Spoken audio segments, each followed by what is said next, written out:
భారత రెజ్లర్ వినేష్ ఫోగట్ కు court of arbitration for sports లో నిరాశ ఎదురైంది. పారిస్ ఒలింపిక్స్ లో తనపై అనర్హత సవాలు చేస్తూ వినేష్ చేసిన అపీల్ ను కోర్టు కొట్టివేసింది. ఇక ఫైనల్ కు చేరిన తర్వాత అనర్హత వేటు వేయడంతో తనకు రజతం ఇవ్వాలని వినేష్ అపీల్లో కోరింది. దీనిపై విచారణ చేపట్టిన కాస్ అడ్హాక్ డివిజన్ తీర్పు వెల్లడించింది. ఫోగట్ చేసినటువంటి అపీల్ను కాస్ తిరస్కరించిందని భారత ఒలింపిక్ సంఘం ప్రకటించింది.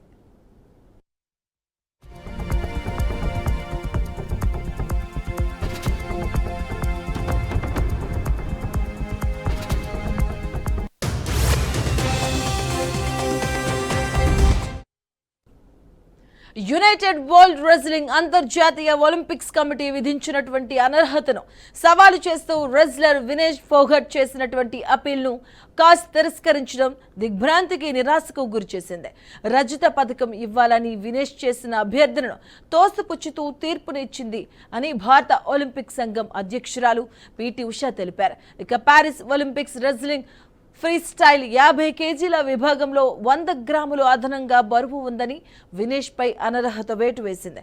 ఇక ఆ నిర్ణయాన్ని సవాల్ చేయడంతో పాటు 50 కిలోల ఫైనల్లో ఓడినటువంటి లోపెస్ తో కలిసి తనకు రజత పథకం ఇవ్వాలని వినేష్ అపీల్ చేసింది.